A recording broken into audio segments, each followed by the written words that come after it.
Ассалаумағалейкум ардақты ағайын, Ақжайық арнасының эфирінде ғибарат бағдарламасы. Бүгінгі ғибаратқа арқау отқан тақырып мына білім төңірегінде болады. Әрине, діни білім, зайырлы білім төңірегінде болмақ. Ендеше студия қонағымен таныс болыңыздар. Аманат Жайық қоғамдық қорының теолог маманы Тұрарбеков Абзал Бейбітұлы. Абзал, студиямызға қош келдіңіз. Мына өзіңізге белгілі, қазір мектеп бітірушілердің бәрі аяқтады. Университетте де студенттер өзінің емтихандарын тапсырып, қазір дипломдарын алуға өздері дайындалып жатыр дегендей.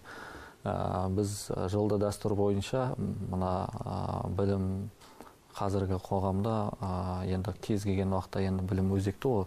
Қазіргі қоғамда мына діни білімнің қаншалықты өзекті, өйткені көптеген азаматтарымызды білеміз, өкінішке орай жаңағыдай қазір діни білімді интернет желілерінен алып жатады, қандай оқу орынға түсуін білмей жатады. Сондықтан соларға бір жағы адасып қалмау мақсатында біз бүгін сондай тақырыпты көтеріп отырық.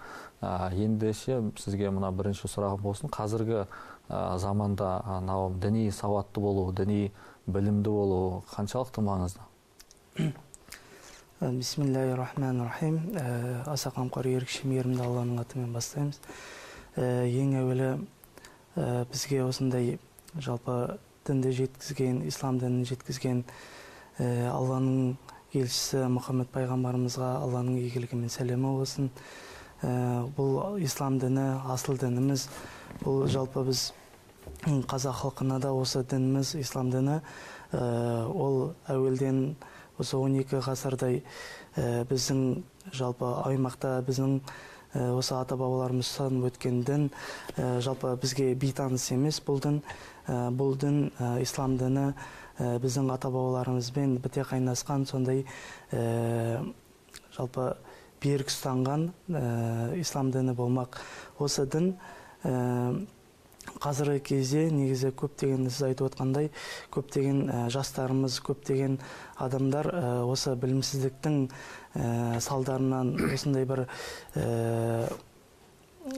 діни сауатсыздықтың арқасында көптеген жалпы теріс ағым деп жатамыз, сондай жалпы бағыттарға бұрылып жатқанын көріп жатамыз. Әрине ол дұрыс емес. Жалпы діни білімді алған кезде жалпы қандай да бір нәрсе болса да Аллах тағала өз маманынан сұрауды бізге Құранда әмір етеді. Яғни, мысалға, егерде бізге бір қандай да бір операция жасайтын болса, біз әрине ол хирургтан я болмаса ауруханалардан барып сұраймыз. Сол секілді, егерде қандай да бір діни мәселе болсын, діни проблема болсын, діни сұрақтар болсын, біз өзінің белгілі бір мамандарына, белгілі бір соның бір орталықтарына барып сұрағанымыз жөн болады. Енді қазіргі кезде ол қандай орталықтар деп айтсақ болады, қандай жерлер, қандай адамдардан сұраймыз. Біріншіден, жалпы бізге белгілі Қазақстан мұсылмандар діни басқармасы, осы Қазақстан Республикасында осы діни бірлестік, сол діни бірлестіктердегі жалпы әртүрлі нелер өздерінің белгіленген орындары бар, яғни мешіттер бар. Ол Қазақстанның түкпір-түкпірінде қандай жер болмасын, біз оны таба аламыз. Және оның ішінде бізге белгілі бас имам, наиб имам, тағы да ұстаздар бар. Сол секілді біз белгіленген адамдардан қандай да бір сұрақтарымыз болса, солардан сұрақтардағы жауапты ала аламыз. Енді біз діни білімді осы мешіттен бастап алатын болсақ, екіншіден мешіт медреселерден, университеттерден біз тәлім ала аламыз. Яғни бізде қазір көп медреселер колледж тарапынан өтіп жатыр. Яғни осы колледж деңгейіндегі медресе деңгейіндегі жерлерден біз тәлім ала аламыз. Ендігі келесі жоғарғы оқу орны осы Қазақстан Республикасындағы осы белгілі бірақ университет бар, ол Нұр Мүбарак Египет Ислам мәдениеті университеті. Бұл жерде оқу бакалавр жүйесінде және магистратура, докторантура жүйесінде болып жатады. Бакалавр 4 жыл болатын болса, магистратура 2 жыл, докторантура 3 жылдық білім алу дәрежесімен жалпы білімге, діни білімді, шариғи ілімді алуға сондай жағдаяттар бар. Егер де осындай бір қандай бір сұрақтар болатын болса, қандай да бір осы діни орындарды белгілейтін болсақ, осындай нәрселер бар. Енді қазіргі көп қоғамда осы діни мәселелер бойынша көптеген ағымдар пайда болып жатыр, көптеген діни сұрақтарға байланысты неше түрлі пікірталастар жүріп жатыр. Осыны шешу мақсатында ең бірінші білім алу керек.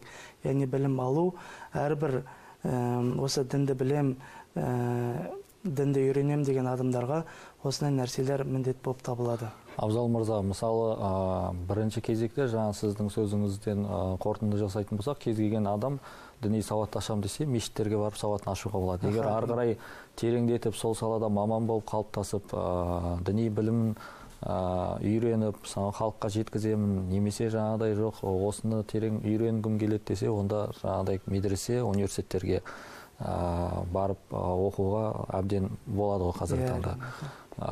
Тағы бір осы жерде сұрақ, енді кез келген адам, біздің енді шариғаттың мақсаты барлығы бірдей діни маман болуы шарт емес қой. Белгілі дәрежеде өзінің сауаты болса, ол мүмкін инженер болар, мүмкін дәрігер болар, мүмкін ұшқыш болар, мүмкін басқа да бір журналист болар, осындай.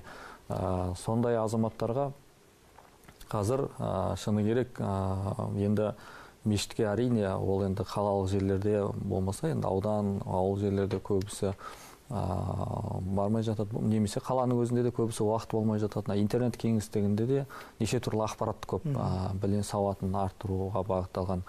Осындай азаматтарға, өзіндік сауатын арттырып, өзі жаңағыдай ақ пен қараны айырғысы келетін азаматтарға қандай кеңес айтар едіңіз? Бұл жерде мысалға, егерде адам жаңадан осы дінге қызығушылығы артып, қандай да бір сұрақтар болып жатса, алдыңғы айтқанымыздай, жалпы белгіленген бір маман иелерінен сұрау міндет болады. Бірақ та қазіргі кезде айтқанымыздай интернет желісінде, YouTube желісінде көптеген ақпараттар бар. Оның ішінде дұрысы бар, бұрысы бар деген сияқты. Көптеген ғалымдардың әртүрлі пікірлері бар. Сол сияқты, егер жаңадан біліп үйреніп жатқан адамға интернет желісінен жалпы діни сұрақтарға жауапты алмауға кеңес береміз. Егерде ол адам сол интернет желісінен алып дұрыс болсын, бұрыс болсын, ол жағдайда жалпы шешімін табу қиын болады. Егер адамның өзінің сұрағы болатын болса, белгіленген бір жерлерден сұрақтарға жауапты алса болады.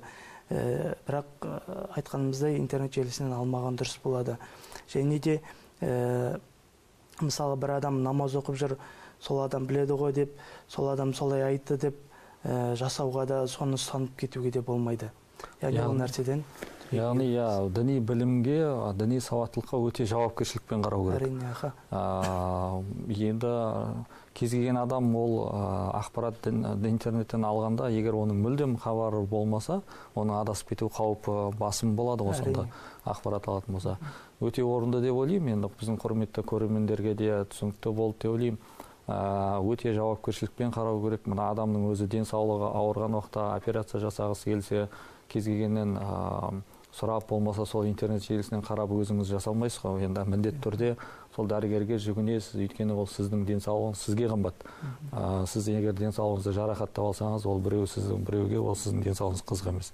Сондықтан мына діни білімде солай түсіну керек. Діни білім ол сіздің рухани ішкі дүниеңіз, кейін мына өмірде дұрыс, теріс қалыптасуға үлкен мән беретін болғандықтан өте жауапкершілікпен қарау керек. Егер Құдай сақтасын, сіз жаңа теріс ақпарат алып адасып кететін болсаңыз, ол сіз өзіңізбен қоса мүмкін бала шағаңызды, жанындағы адамды да сол ағымға тартып кетуіңіз мүмкін. Бұның салдары ертең үлкен өкінішке алып баруы мүмкін. Абзал мырза, осы жерде тағы бір сұрақ. Бізде қазір көп азаматтар енді мына жаңа діни білім алуды қозғап отыр ғой. Енді кейбір студенттер, мектеп оқушылары өзі шешкен болуы мүмкін. Мысалы, мен мектепті бітірдім, осы теологиялық оқуды оқимын. Жаңа Нұр Мубарак университеті болсын, болмаса басқа да медреселер болсын. Осы қазіргі уақытта мынау заманның талабында, қазіргі заман талабында мына зайырлы білім мен діни білімді ұштастыра оқып сауатты ашу қаншалықты маңызды? Жалпы діни мен және зайырлы білімнің жалпы ара жігін біріншіден ажыратып өтсек, бірінші діни білімде ол жалпы бізде қайнар көз діни білімде ол әрине бірінші Құран және де пайғамбарымыздың саллаллаху алейхи вассаламның сүннеті, осыған негізделеді діни.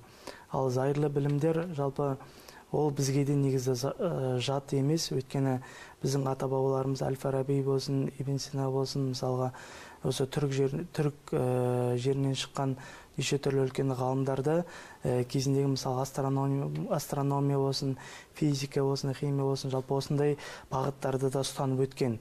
Яғни екі ілім екі түрлі болғанымен, бірақ та оның атқаратын қызметі, оны білетін жұмыс жалпы бір десек болады. Егер де мысалға сіз зайырлы білімді алып, мысалға ол алумен сізге діни қоғамға, жалпы елге, халыққа қызмет етіп жатсаңыз, ол да бір Аллах тағаланың алдында бір хайырлы істердің қатарынан болады.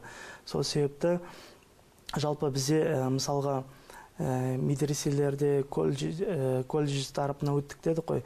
Сол секілді Нұр Мубарак Египет Ислам университетінде де мысалға діни іліммен қатар зайырлы білімде алынып жатады. Яғни мысалға Құран, араб тілі, хадис ілімдері ол діни сфераға жататын болса, ал мысалға қазақ тілін, орыс тілін білу, және де ішіндегі философия, әлеуметтану, саясаттану деген сияқты зайырлы білімдерде сол университеттерде білінеді. Яғни ол жерде берілудің маңыздылығы өте зор. Өйткені біз Қазақстан Республикасы зайырлы демократиялық мемлекет болғандықтан, біз дінмен қатарда зайырлы білімдерді, зайырлы пәндерді де жете меңгеруіміз міндетті болады екен. Абзал мырза, енді біздің көрерменге біраз ақпарат болды деп есептеймін. Енді мына біздің талапкерлерді бір шабыттандыру мақсатында, қайрау мақсатында жалпы мұсылман адам мына білімге деген қалай қарым-қатынас болу керек? Оның Құранда біз көп жағдайда дінді, енді бұрынғы кеңес өкіметінің салдары болар. Дін деген уақытта белгілі бір намаз оқып жатқан адам, немесе жаңа қолында құманы бар, дәрет алып жүрген адамды елестетеді. Бізді осы дін, жалпы ислам діні қаншалықты мына сауатты болуға шақырады? Мына Құранда қаншалықты осы білімге жалпы көңіл бөледі? Хадисте пайғамбар саллаллаху алейхи вассалам сол жөнінде айтып өтсеңіз, мына бізге, көрермендерге біраз ақпарат болады деп ойлаймын. Аллах Тағала осы жөнінде ең бірінші алғашқы түсірген аяттарының бірі ол Иқра. Яғни Иқра бисмилля, Иқра деп айтады. Жалпы осы айтумен қатар Аллах Тағала барша жалпы адамзатқа, мұсылманға негізгі оқуды және де білім алуды парыз қылған. Яғни пайғамбарымыз саллаллаху алейхи вассалам айтады, әрбір мұсылман ер адам мен мұсылман әйел адамға ілім алу парыз дейді. Яғни ол ілім алудың жалпы екі түрі бар. Енді бұл жерде парыз айын, парыз кифая деген нәрселер айтып өтейік. Парыз айын дегеніміз, яғни әрбір адамға жекелеген парыз, міндетті ілім. Ол бірінші жалпы адамның өзінің ғибадатын дұрыстауға бағытталған ілім. Мысалға намаз оқу, ораза ұстағыңыз келсе, ол жайындағы іліміңіз сізде болу керек. Екіншіден, жалпы жаратушыны тану, яғни Алланың бірін, барлығын тану. Осы нәрседе ол адамның жеке өзіне міндетті нәрселер. Енді парыз кифая дегеніміз, ол жалпы көпшілік адамның арасынан бір адам оқитын болса, бір адам жалпы көпшіліктің мойнынан түсірілетін амал. Бұған мысалға, егерде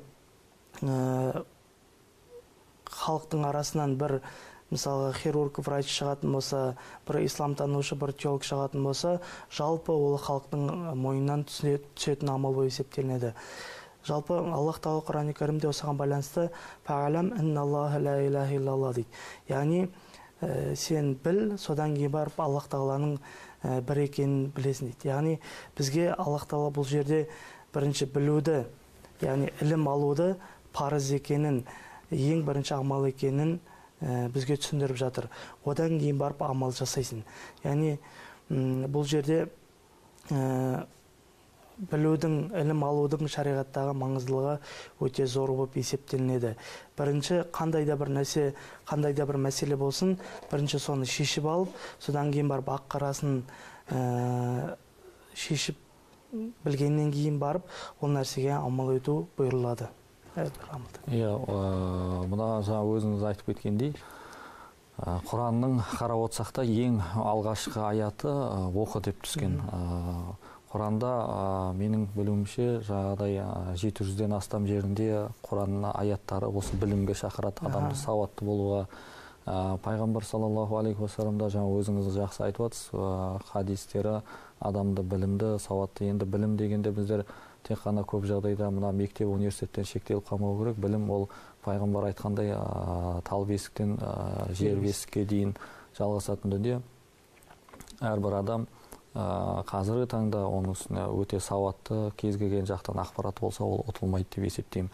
Енді кезінде сол дұрыс исламды түсінген біздің ғұламалар, сол ислам әлемінде өзіңіз жақсы білесіз, жаңа айтып отырған Әл-Фараби болсын, Имам Ғазалилер болсын, Ибн Сина, Ибн Рушд болсын, басқа да үлкен ғалымдар әлемде өзінің саласында үлкен жетістіктерге жетті. Тіпті мына Еуропа жеріндегі өздерінің гректерден қалған Аристотель, басқа Сократ, неше түрлі философтардың ақпаратын осы ислам ғұламалары арқылы қайтадан танысып, сол Әл-Фарабидің басқа да еңбектерін арабша аударған, оны қайтадан өздерінің тіліне аударып ақпарат алған белгілі. Осы енді бұл жалпы болған тарих қой. Осындай дұрыс білім біздің қазақ жеріне қалай біздің ата-бабаларымыздың шариғи білімді қаншалықты біз көп жағдайда қазір өкінішке орай ағымдардың кесірі болар. 90-шы жылдары біз 90-шы жылдары таухид келді, оған дейін ондай бір қазақ жерінде ғұламалар болған жоқ. Көбісі дұрыс емес суфизм бағытта болды деген сияқты осындай бір дұрыс емес пікірлер айтылып жатады. Әрине бұл енді орынсыз деп ойлаймын. Енді ол да бір адам өзінің мәліметін аз екенін білдіреді. Сол біздің де жеріміз, қазақ топырағы қаншалықты біліммен сусындады. Жалпы ата-бабаларымыз, біздің ақын жыраулар, көптеген ғұлама ғалымдар қазақ жерінен шыққан бәрімізге белгілі. Оның ішінде мысалы Абай Құнанбаев, Шәкәрім Құдайбердіұлы, мысалы Мәшһүр Жүсіпті айтсақ болады. Көптеген жалпы ақын жазушылар осындай өздерінің жырауларына, өздерінің жалпы шумақтарына көптеген жалпы осы дінге қатысты, исламға қатысты біз текстерді көреміз. Яғни мысалы Абайдың қара сөзінде қаншама тәрбие мәндер жатыр, осы ислам шариғат ілімінен алынған. Және біз Мәшһүр Жүсіптің де мысалы баршаға аян, баршаға белгілі бір үлкен шумағы бар. Мысалға, ол Алла жисім жауһар ғарез емес, бұларға басқа бөлектенбес. Алланы еш нәрсеге ұқсатуға, еш нәрсе оған ұқсап бөлектенбес. Ол Алла жерде де емес, көкте де емес, мекенін бір Алланың ешкім білмес. Яғни осындай шумақта Мәшһүр Жүсіп жалпы ақиданы, біздің Матруди ақидасын жалпы бағытталған немен осындай нәрсені бізге жеткізген екен. Яғни бұл жерде ол Алла жисім жауһар ғарез емес. Яғни бұл тұнып тұрған мысалға ақида сенім мәселесінде, осы шариғат білімде. Оны мысалға қазіргі кейбір кездегі ағымдағы бауырлардан осы нәрсені сұрасақ, олар білмейді. Бірақ та өздерінікін дұрыс деп алға тартып жатады. Бірақ ата-бабаларымыз, ақын жырауларымыз ол нәрсенің барлығын біліп, үйреніп, бізге жеткізіп кеткен. Яғни ол жерде мысалы ақида мәселесінде Аллах тағала мысалы былайша айтқанда қазіргі тілмен атом емес, молекула емес, яғни Аллах тағаланы ешқандай да бір біз мүше тануға болмаса бір нәрсеге ұқсатуға біздің құқымыз жоқ, хақымыз жоқ. Және де Аллах тағала жерде де емес, көкте де емес, оның мекенін ешкім білмейді деген мағынада осындай жалпы тұнып тұрған сенім мәселесін бізге ата-бабаларымыз жеткізіп кеткен. Және де көптеген біз қара сөздерінде, Абайдың қара сөздерінде білеміз. Осы шариғи білімге, ілімдерге, тәрбиелерге байланысты өзінің мысалдарының, өзінің жалпы қара сөздерін айтып кеткен болатын. Шәкәрім атамыз да, Мағжан Жұмабаев атамыз да, көптеген жалпы ата-бабаларымыз осындай жалпы дінді насихаттау үшін өздерінің шумақ өлеңдеріне қосып халықтың тәрбиесін, халықтың білімін, сауатын аштыру үшін осылай жеткізген көптеген тәсілдері бар.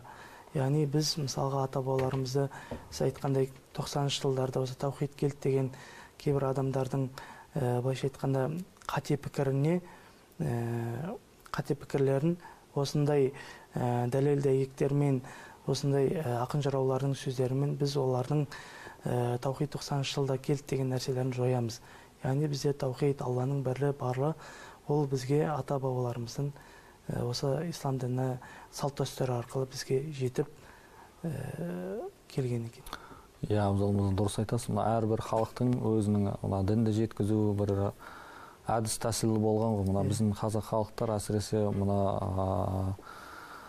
терме немесе жаңағыдай қара өлең, сондай жыр дастандармен халыққа жеткізіп отырған. Сондықтан анау кезіндегі біздің ата-әжелеріміздің айтқан ертегілерінде қарап отырсаңыз, бәрі сол Құранның аятынан, пайғамбардың қиссаларынан сыр шертетін дүниелер. Шынында біз қазіргі күнде де енді кезіндегі Майлықожа болсын, басқа да ақындарымыздың өлеңдерін тыңдап отырсаң, олардың қаншалықты сауатты болған, анау айтылып жатқан сөздер шынында ол кез келген адамның білетін дүниесі емес. Діни мамандардың өзі біреуін білсе, біреуін білмей жатады. Сол кездегі біздің ата-бабаларымыздың деңгейінің өте сауатты болғанын көрсетеді. Алысқа бармай-ақ, осы біздің Батыс Қазақстан облысында Орда, Жаңғала, басқа да Жәнібек сияқты нелерде мысалы осы бір имам бар, Мұратбек имам деген, Жақатов Мұратбек, оның құлыптастар сөйлейді деген кітабы шыққан. Соны Мұратбекпен де осында бір-екі рет сұхбат жүргіздік. Сонда қарап отырсаң, соның кітабында да былай да енді іс барысында көріп жүрік, сапар барысында. Сол құлыптастарына арабша, сол кезіндегі шығатай тілмен жазылған араб Құранның аяттары, пайғамбардың саллаллаху алейхи вассалам хадистары, және қайтыс болған жылын, туылған жылын екі календар бойынша, хижри календар бойынша, милади календар бойынша жазған. Сол бір екі ғасыр алдыңғы өткен азаматтар, солардың да қарап отырсаңыз білімінің өте жоғары екенін көрсетеді. Сондықтан мен ойлаймын, қазір біз өзіміздің қайтадан сол біздің ата-бабамыздың сондай жақсы құндылықтарын қарап, қайтадан зеріктеп, алға қарай ұмтылуымыз керек. Кезінде осы мен бір кісілермен кездестім. Алматыда жүргенде Мысыр елінде осы Совет өкіметінің кезінде енді болды ғой, 31-ші жылдары басқа репрессия болған кезде 37 қаншама біздің зиялы қауымдарды қырып тастады. Сонда біздің олардың негізгі мақсаты біздің бабаларымыздың өте сауаттыларының жаңағыдай ұрпағымен қыруға тырысқан. Сонда біздің осы Тараз жерінен шыққан бір 9 тілді білетін бір атамыз әйтеуір қашып кетіп, сол қазіргі Сауд Арабия сөйтіп жаңағыдай Египет, соның немерелері сол Египетте тұратын көрінеді. Сол бір рет Алматыға келген, университетте кездесу болды. Сол атасы 7 тіл білген екен, қателеспесем. Сол үлкен лауазымдарда істеген, дипломат болып, сол Мысыр елдерінде, Сауд Арабия елдерінде жаңағыдай сол өзінің білімінің артында. Сол кезде оның елден кетудің бар мақсаты олар артына түсіп, қудалап, бүкіл ұрпағын жоюға тырысты, әйтеуір қашып аман қалды. Сол енді сондай біздің қандастарымыз өте көп қой. Мысалы өзіңіз жаңа жоғарыда айтқан біздің Әл-Фараби бабамыздың өзі қаншалыққа тұрарлық.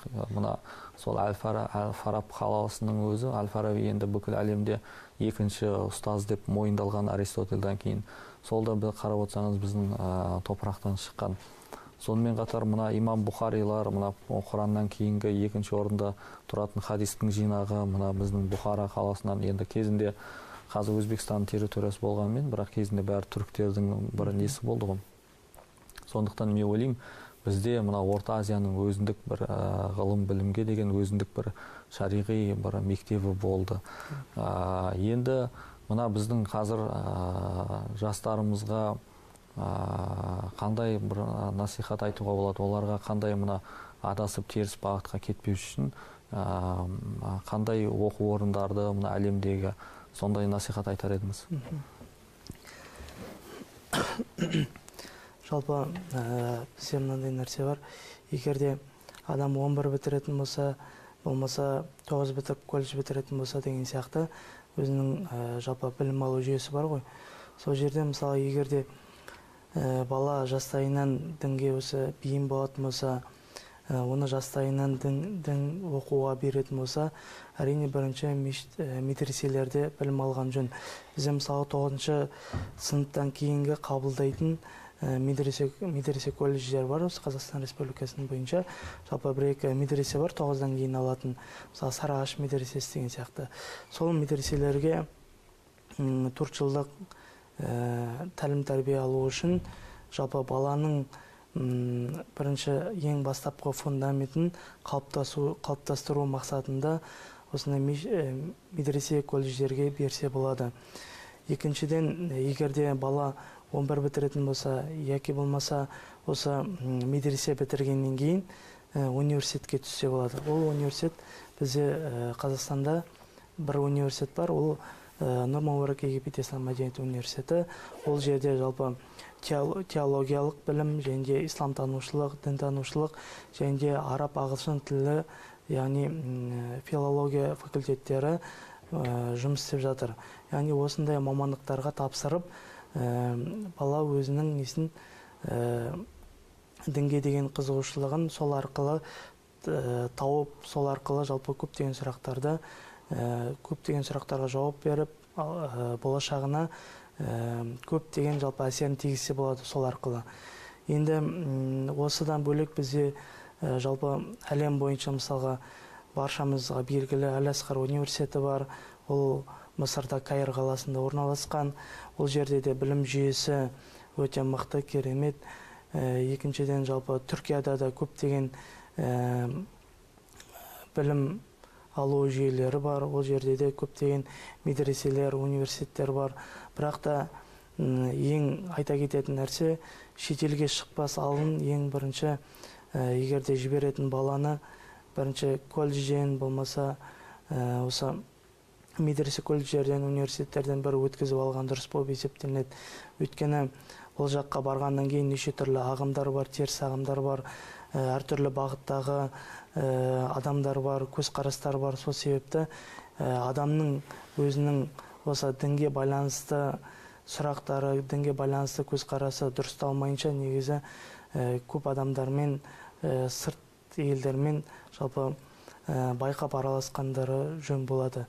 Өйткені егерде бір сұрақты олар мысалға шүбәһә дейді ғой, күмән салып жүру мүмкін. Сол арқылы ол осы біздің елге келген кезде басқаша пікірде болуы мүмкін. Сол себепті осындай нәрселердің алдын алу үшін бірінші медреселерден және университет, ислам факультеті бойынша, дінтану факультеті бойынша біліп, үйреніп, содан кейін барып, арғата ілімін жалғастырған дұрыс болып, абзал болып есептелінеді. Рахмет, Абзал мырза. Мынау ойлаймын біздің көрермендерге бір құнды ақпарат болды. Әрине, енді біздің уақытымыз шектеулі, оны талқылай берсек өте терең тақырып.